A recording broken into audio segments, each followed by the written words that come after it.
احادیث مبارکہ کی روشنی میں شب برات کی کیا اہمیت ہے؟ کیا اس رات کی عبادت ٹھیک ہے؟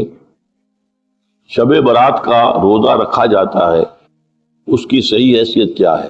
شب کا روزہ تو کبھی ہوتا ہی نہیں، یہ آپ نے شب برات کا روزہ کیسے لکھ لیا؟ شب رات کو کہتے ہیں نا۔ شب برات جو ہے اس کو کہا گیا ہے اس لیے کہ ان کا خیال ہے کہ اس رات میں اللہ تعالیٰ بہت سے لوگوں کو اس کا کو بخشتا ہے۔ برات، اللہ تعالیٰ جہنم سے ان کو رستگاری عطا فرماتا ہے۔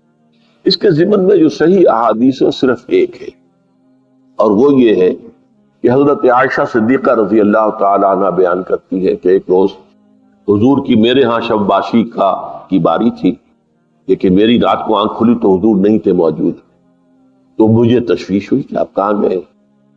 تو میں ڈھونڈتی ہوئی وہ یا کسی اور کو آپ نے بھیجا، بہرحال مجھے پوری تفصیل یاد نہیں ہے، تو معلوم ہوا کہ آپ جنت البقیع میں گئے ہوئے ہیں اور وہاں پر استغفار کر رہے ہیں اللہ سے، اور تمام جو بھی وہاں پر مردے دفن ہیں ان کے لیے مغفرت کی دعا کر۔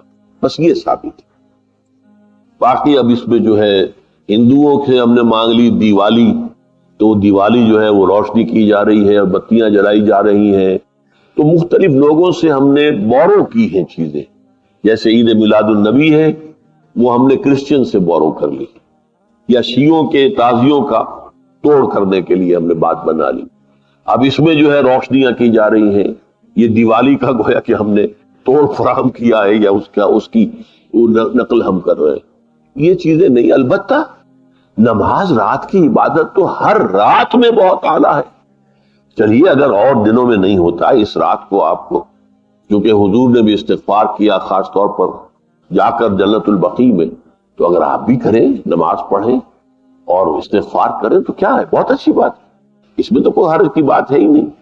لیکن اسے کوئی تہوار کی طرح منانا، پٹاخے چھوڑنا اور جو ہے وہ روشنی کرنا، یہ بہرحال صحیح نہیں ہے۔ روزہ بھی چونکہ 15ویں شب ہوتی ہے، 15واں دن ہوتا ہے، پھر اس اعتبار سے حضور کے معمولات میں تھا کہ آپ ہر مہینے کی 13، 14، 15 تاریخوں میں روزہ رکھتے تھے۔ تو اگر آپ یہ نیت کر کے روزہ رکھ لیتے ہو، کیا کہنے ہیں، نور علی نور ہے۔ اور روزہ کسی وقت بھی نفلی روزہ رکھا جائے اللہ تعالیٰ قبول فرمائے گا۔